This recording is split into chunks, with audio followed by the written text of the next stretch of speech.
अध्यात्म विज्ञान कोई धर्म या संप्रदाय नहीं है, ये स्पिरिचुअल साइंस है जो कुदरत के कानून पर आधारित है। ये विज्ञान पूरे ब्रह्मांड के सभी रहस्यों को उजागर करता है और जीवन के सभी पहलुओं को समझने के लिए एक नई दृष्टि देता है।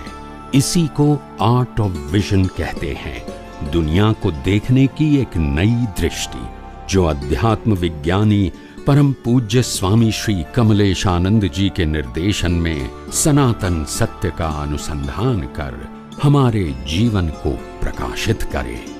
जय सच्चिदानंद। वो एक महाशय ने मेरे को प्रश्न किया, स्वामी हम जन्म से मौत तक सबसे ज्यादा मेहनत कौन सी करते हैं फिर भी थाक नहीं लगता है? क्रिया के रूप में करने के बावजूद थाक लगता नहीं है। ऐसी कौन सी क्रिया हम करते हैं कि जो करने के बाद भी थाक नहीं लगता है? हम दिमाग से ज्यादा सोचेंगे तो दिमाग थक जाएगा, हम ज्यादा बोलेंगे तो मुंह थक जाएगा, कोई शारीरिक क्रिया करेंगे तो शरीर थक जाएगा, थकेगा ना। मगर एक क्रिया ऐसी है जो हम सतत करते हैं और कभी थकते नहीं है और बंद होने की कभी ख्वाहिश नहीं करते, वो है हमारा श्वासोश्वास। बोलते नहीं है, आपके दांतों बोलो। हाँ जी। श्वास लेना क्रिया नहीं है? कभी कोई बोलता है कि मैं थक गया हूँ 5 दिन बंद करो भी? बोलते वो कभी बंद भी नहीं होती, हम थकते भी है कि नहीं? वो क्रिया नहीं है, श्वास लेना क्रिया नहीं है। मैं कभी किसी ने बोला कि मैं थक गया हूँ अभी 1 घंटा आराम, ऐसा बोलते भी 24 घंटे में 1 घंटा नहीं लेंगे, आराम देंगे इसको, ऐसा बोलते। खाने के लिए बोलेंगे नहीं, खाना नहीं खाओ बार बार, मगर श्वास में तो बोलेंगे नहीं चलता ही चाहिए, उसमें थकान। हार्ट अगर धड़कन तो होता है ना स्वामी जी, वैसे कंटिन्यू चलते रहता है। वो श्वास चलेगा, धड़कन तो चलेगी, बिना श्वास धड़कन कैसे चलेगी? वो नहीं डॉक्टर कहते हैं धड़कन बंद हो गई मतलब श्वास बंद हो गया, ये मशीन बंद हो गया, दबकता मशीन क्या हो गया? बंद हो गया। क्योंकि श्वास होगा तभी तो एक्टिव होगा, प्राण वायु से तो पावर होता है उनका, अगर वो नहीं गया तो पावर नहीं चलेगा जी। तो प्राण वायु नाक के श्वास से फेफड़े में जाना चाहिए। अगर शरीर में प्राण वायु हुए तो उसकी वैल्यू नहीं है। फेफड़े में जाएंगे तो ब्लड को प्योरीफाई करके पावर ताकत वाला बनाएगा और वो ब्लड पूरी बॉडी में पावर से लेके सर तक जाएगा तो सभी इंद्रियां क्या हो जाएगी? एक्टिव हो जाएगी। अगर प्राण वायु फेफड़े में नहीं गया और चारों ओर प्राण वायु है तो भी उसकी कोई कीमत नहीं है। लोहार का भाती हो गया सर, लोहार का भाती जो चलाते हैं, लोहार खींचता है, जो हवा देता है, तो वही ये प्राण। और हम इसको गुजराती में दमन बोलते हैं। दमन आप क्या बोलते हैं? हम लोग भाती बोलते हैं। भाती भाती पहले वो चमड़े का बनता है, तो उसको ऐसा खींचते थे तो सांस जो खींचता है फेफड़ा जो उसको बाहर निकालता है, तो भाती वो नहीं चलेगा, सांस भी नहीं चलेगा, दोनों क्रिया नहीं होगा। और इसीलिए कबीर जी ने कहा कि कोई भी साधु संत और सज्जनों की हाय मत लो। क्या बताया? हाय मत। साधु संत और सज्जनों की हाय मत लो। क्यों? क्योंकि जो प्राणी होता है वो प्राणी की छाल, खाल समझते हैं? खाल खाल मरे हुए प्राणी के खाल से भी लोहा पिघल जाता है, खाल के श्वास से साल भस्म हो जाता है, वो भी भस्म हो जाता है। और इसीलिए साधु संत और सज्जनों की हाय नहीं तो तुम जल जाओगे। इसमें इतनी ताकत होती है। जब खाल में इतनी ताकत है तो जिंदे व्यक्ति जो खाल के साथ बैठा है उसमें कितनी ताकत होगी? ये तो सिर्फ अकेली खाल से लोहा भस्म हो जाता है। या सुन लो, ये तो जिंदे वो है, खाल के साथ जिंदा है, तो उनमें ताकत कितनी होगी? और इसीलिए किसी की हाय, भले किसी का भला नहीं कर सको कोई बात नहीं, मगर बुरा करने का मत सोचो। समझ में आया? और इतना बुरा मत करो कि उनको आपको श्राप देने तक की नौबत आ जाए। आप समझे? नहीं पसंद आया तो छोड़ दो ना, कोई बात नहीं, वो अपना काम करेंगे, आप आपका काम करो। बोलिए। जय सच्चिदानंद स्वामी जी। स्वामी जी, इसी को टॉपिक को आगे बढ़ाना चाहूंगा कि जैसे आपने बोले साधु संत किया कबीरदास जी, कबीरदास जी ने शायद बोले हैं ये कि दुर्बल को न सताइए, जाकी मोटी हाय, मरी खाल की हाय से लोर भस्म हो जाए। तो स्वामी जी, जो हाय है वो भी तो कुदरती रचना है। हाय कुदरती रचना नहीं है, क्रिया कुदरती रचना है। हाय का मतलब होता है वो अपने अहंकार, जो जीवित अहंकार है, उसी अहंकार से आपको भावनात्मक श्राप देते हैं। हमारा परिवार भस्म हो जाए। जी, तो स्वामी जी आप सबको शायद इतिहास मालूम है कि नहीं, मेरे को नहीं मालूम। जब इंदिरा गांधी ने बहुत सारे साधुओं को शूट आउट कर दिया था, आप सबको शायद इतिहास मालूम होगा जी, बड़े बड़े संत और सन्यासियों को भारतवर्ष के अंदर। और तब एक संत, मैं नाम तो भूल गया, कहानी तो आई थी यूट्यूब में, अभी भी होगी, मगर मैं नाम भूल गया। उस संत ने उस समय श्राप दिया था कि मैं आपको श्राप देता हूं कि तुम्हारे परिवार में कोई भी व्यक्ति का साधारण मृत्यु नहीं होगा, अकस्मात ही होगा। और उसके बाद इंदिरा गांधी, संजय, पशी हो, राजीव, सबका मृत्यु कैसे हुआ? तो ये मैं आपको एग्जाम्पल दे रहा हूँ, मैंने बनाया नहीं है, वो है, मैंने आपको बताया। तो स्वामी जी, इस हाय से बचने के लिए कुछ कर सकते, प्रतिक्रमण वगैरह? मतलब मैं ये कहना चाहता हूँ कि हम किसी के साथ इतना बुरा व्यवहार हो सके तो नहीं करें, ताकि उनको श्राप देने तक की नौबत आ जाए। श्राप को एक्सट्रीम कीजिए। आप एक व्यक्ति को इतना परेशान करते हो, इतना परेशान करते हो, जिसको जीना हराम कर दोगे, तो कुछ ना कुछ तो वो करेगा ना। उनके पास और कुछ तो चीज है नहीं, कोई साधन नहीं है, तो कम से कम श्राप तो दे सकते हैं ना। तो इतना परेशान नहीं करो। और मैं समझता हूँ इस कलयुग के अंदर आम लोग ज्यादातर श्राप नहीं देते हैं, मगर साधु संत सन्यासी और जो पवित्र सज्जन लोग होते हैं, क्योंकि वो अपना जीवन संयमित जीते हैं। और इसको भी अगर आप परेशान करते हो तो कहीं हद तक तो वो छोड़ देते, भूल जाते, मगर जब एक्सट्रीम हो जाएगा तो भी वो श्राप दे देते हैं। और तो कुछ क्या कर सकते हैं। और इसीलिए मैं कहता हूँ कि हमारी प्रकृति ऐसी नहीं होना चाहिए। तो मतलब श्राप का कोई तोड़ नहीं है। मतलब जैसे कल बताया था स्वामी जी की प्रश्न पत्र जो है वो भी अपने जमा नहीं किए हैं, तो उसमें आप सुधार कर सकते हैं। तो आपको जैसे हमको मालूम हो गया कि किसी ने श्राप दिया है, तो उस श्राप से बचने के लिए कोई ऐसा प्रतिक्रमण टाइप का कोई ऐसा अपने अध्यात्म विज्ञान में सॉल्यूशन नहीं है। श्राप सामने वाले ने आपको दिया है जी, और उनका श्राप तब काम में नहीं आएगा जी, जब आप संपूर्णपणे मन वचन काया से मुक्त रहोगे, मालिक की और कर्ता भाव से, जो उनका श्राप आपको असर नहीं होगा। जी जी, मतलब आपको मन वचन काया से कोई मतलब ही नहीं है। भले वो चलता है जी, मगर वो कुदरती रचना के रूप में आप 100% देखते हैं जी। मतलब आप उससे क्या है, तो फिर वो व्यक्ति जो शरीर को श्राप देता है वो आपको नहीं लगेगा, क्योंकि आपको शरीर से कंसर्न नहीं, और उन्होंने श्राप शरीर को दिया है, आत्मा को नहीं दिया है जी। मगर आप अज्ञानता के बस शरीर हूँ ऐसा मानते हो और शरीर की क्रिया मैंने किया ऐसा मानते हो, तो अवश्य आपको श्राप लगेगा।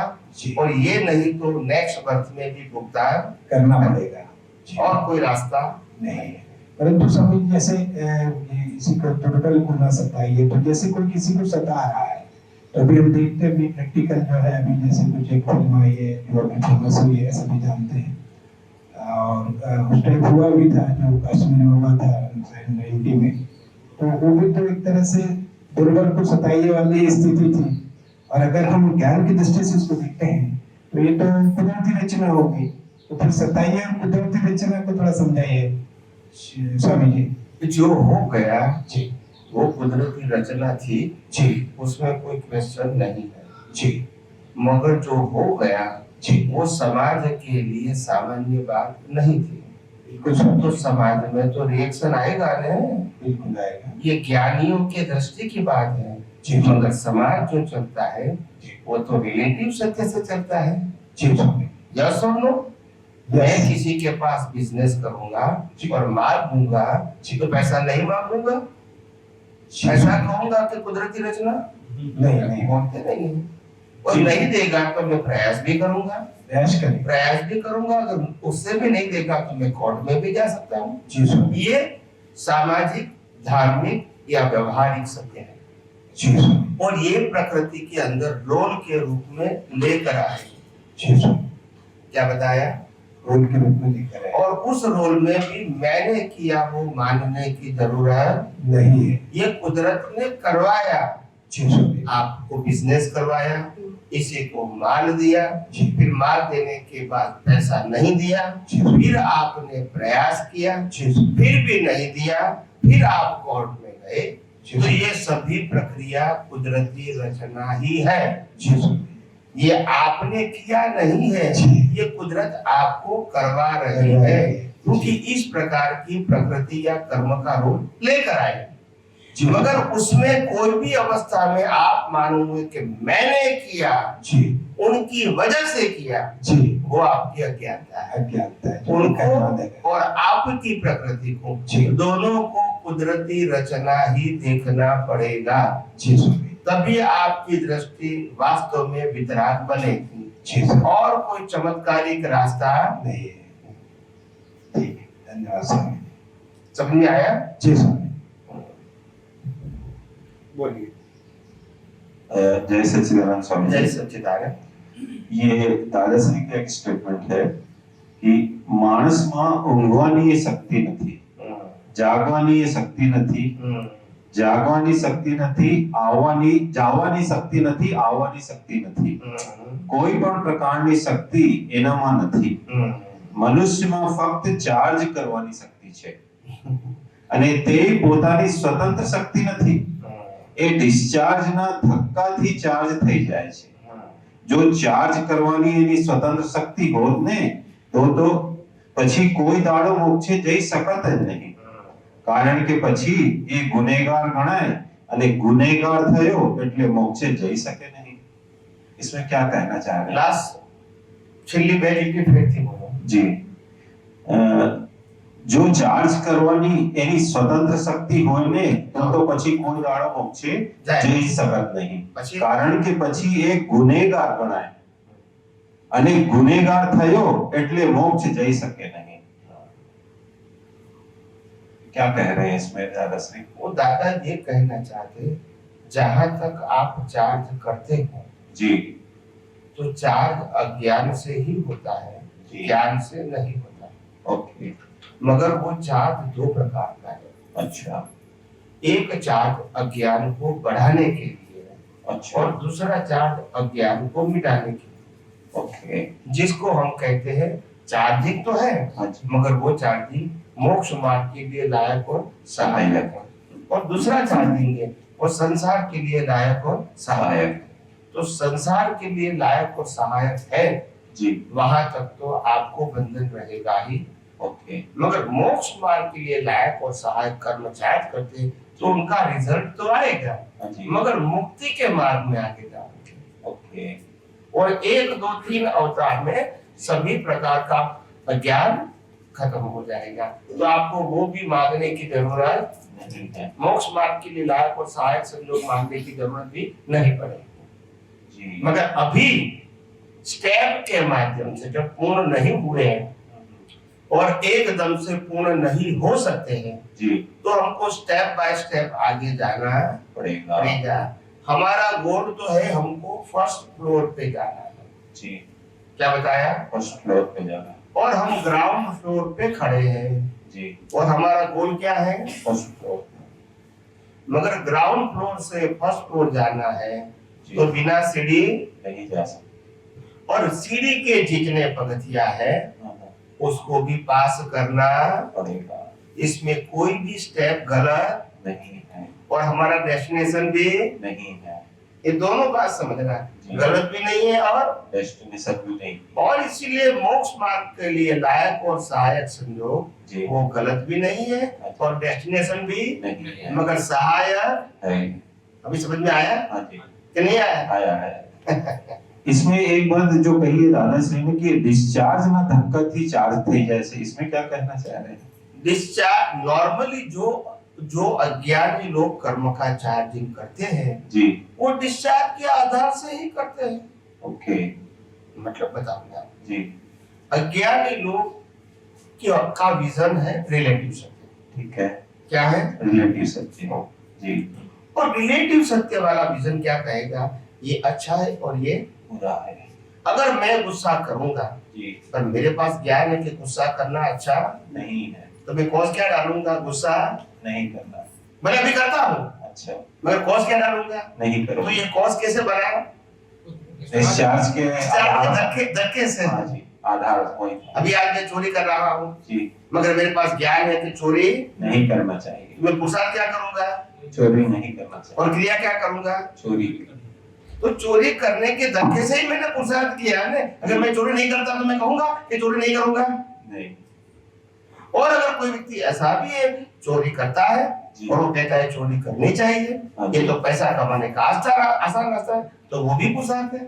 जी नहीं करना वो भी पुरुषार्थ है हाँ। और चोरी करना ही चाहिए वो भी, पुरुषार्थ मगर वो बिना धक्का होगा नहीं होगा अभी आप समझिए। जी, तो रिलेटिव सत्य में ऐसे धक्के से ही नए कार्बन बनते हैं। जी। एक व्यक्ति करप्शन नहीं लेता है जी और दूसरा करप्शन लेता है, हाँ जी, और करप्शन देखने वाला का जीवन ऐसा लगता है कि जैसे वो लग्जरी लाइफ जी रहा है, ठीक, और जो करप्शन नहीं लेता है ईमानदारी से जीता है उसका जीवन नॉर्मल है। जी मगर जैसे जैसे ये समय बढ़ता गया 5 साल 10 साल 20 साल 25 साल जी, एक ही प्रकार की प्रकृति देखी कि वो ईमानदार है और वो करप्टेड व्यक्ति है, हाँ जी, वो भी मौसम कर रहा है जी और वो साधारण जीवन जी रहा है। जो 25 साल के कर्मों के धक्के से उसको मालूम होता है शायद जी, कि मैं भी करप्शन क्यों नहीं करूं हाँ, और मैं भी मौसम की जीवन जीऊं।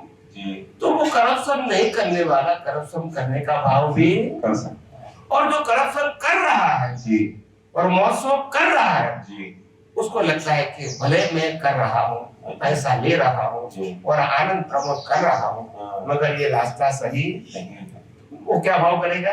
करप्शन। नहीं करने के, तो दोनों का बाहर की परिस्थिति अंदर की दोनों की क्या है? अलग अलग अलग है। उस समय उसके पास ज्ञान दर्शन क्या है उसी के मुताबिक वो पुरुषार्थ करेंगे, मगर सब्जेक्ट टू बाहर की अवस्था है। जी और हमारे अगर जिसके पास विज्ञान है, हाँ जी, आध्यात्म विज्ञान की दृष्टि है, जी कुदरत कुदरती कानून और कुदरत की रचना की दृष्टि है, जी, उन व्यक्ति को जी ऐसे चोरी करने वाले या न करने वाले, करप्शन करने वाले और न करने वाले की अगर ऐसी प्रकृति होगी उनकी, हाँ जी, तो उनको कुदरती रचना ही देखना है और कुछ ज्यादा सोचने की समझने की जरूरत। नहीं है, और अगर कोई प्रकृति गाढ़ है झूठ बोलने की, चोरी करने की, करप्टेड करने की, प्रकृति गाढ़ बनी हुई है जी और विज्ञान भी उनके पास है जी, पर प्रकृति भी गाढ़ बनी हुई है, 5 10 15 20 साल से वो करप्शन कर रहा है, जी